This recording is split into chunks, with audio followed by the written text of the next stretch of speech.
Megan, what are you doing, dude? A third drawer. Get ready for the race. Stoked? I'm stoked. Stoked. Yeah. I'm excited. I'm nervous. I'm excited. I've got so much adrenaline now. I don't know how I'm going to sleep tonight.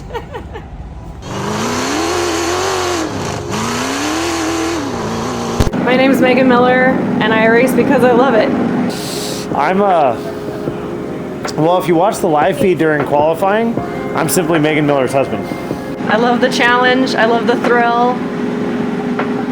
I love becoming a better driver. People always ask me about being a woman driver, and I don't see it like that, and I'm flattered that people think that that's inspirational, but I don't see it like that. I'd rather just be known as a good driver than as a woman driver. This is her race car. This is her race program. We're at 24 King of the Hammers. This will be her second time competing. We previously competed last year in 23 with her driving this car. I competed those prior 2 years in my car, which was a Toyota Sequoia. Kind of the vehicle that got us into this whole off-road stuff, and then decided to make it into a race car. And yeah, it wasn't a good race car. It was obscene, right? It was obscene. It was 7,000 pounds. It made a bunch of horsepower, and it wasn't a good trail car anymore after that. It wasn't a good race car, and now it's rebar somewhere in a freeway near you. Just started boiling, mostly the Rubicon, board ice, and Derrick built the Sequoia out. I really liked Philly too, so I ended up buying a Jeep JL, and I followed him everywhere he went. I didn't know any better. I don't remember what happened, but I was looking for a new trail car, and we saw this car go up for sale. And Derrick says to me, hey, why don't you buy this car, try racing it. If you don't like racing it, we can make it into a trail race for you. And then I think that was March of 22, I want to say. I had the car 2 weeks, and we raced the Ultra4 Prairie City Stampede, and I ended up placing 5th overall. And at the time, Mid-America Outdoor was running Ultra4, and they paid out to 5th place. So I think it really helped getting a check on my first race. So we ended up finishing out the series with NorCal, and I ended up placing 2nd overall in the series. I just want to be as good as anyone else, regardless of whether it's a man or a woman. I just want to be a better driver, and I think there's a huge thing with driver IQ, especially here. There's so many different terrains in King of the Hammers, and it really challenges you. And to me, striving to just grow and become the best driver I can be is really like part of the thrill. This is the least work I've ever had to put into a car on the lake bed. It's the most ready I've ever had a car on the lake bed. It's the most course miles we've ever pre-run.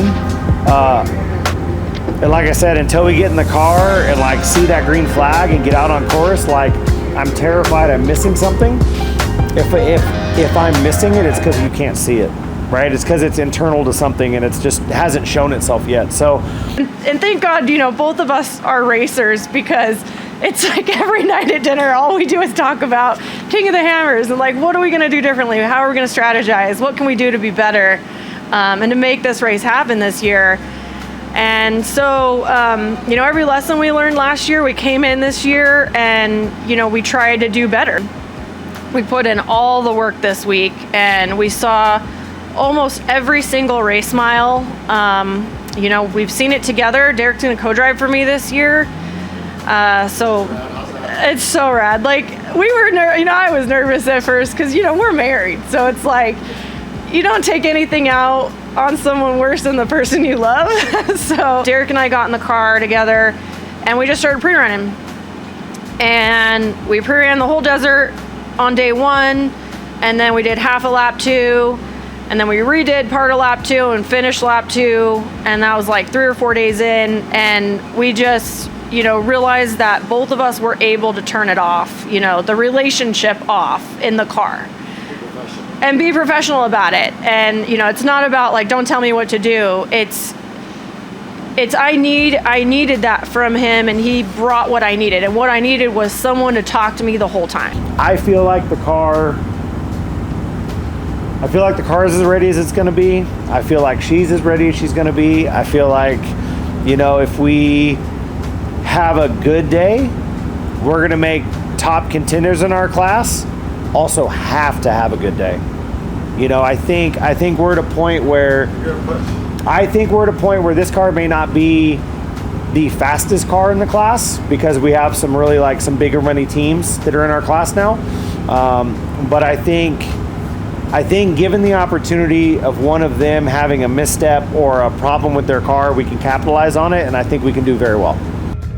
So we're out here at the finish, just waiting for a couple teams I've been following and that I care about, and it's been such a great time just hanging out here and experiencing King of the Hammers in the rightest, best ways possible.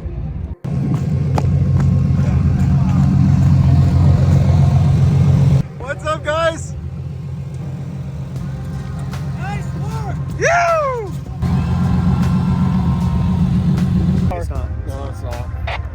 Right after you guys left the pits, they came and told us, they're like, no more. We're like, we just sent them out. We're loading up to go. And they're like, well, we hope you make it. Dude, it won't. Yeah, I won't do it. I won't drive on stage if it wasn't within time. I want it to count. Yeah. We sent them stop cross only to get the start time. Thompson semi? Yeah, it doesn't look like at the time you guys had marked they marked the DNFs when the finish line closed. So that's it. I expect so, yeah, at least from there. So. Sorry. Thank you. I don't want to be the one to say it. Like, You can? it's a DNF. Yeah, fine. Yeah, but That's the way it is. let's go back to camp and drink beer. Hey, this is fucking amazing to get to this point. And I'm glad you guys finished on all four wheels. It's fucking awesome. We destroyed 2 tires, but dude, that was an absolute nightmare. Absolute nightmare. Shit show. Hey, we drove the fuck over.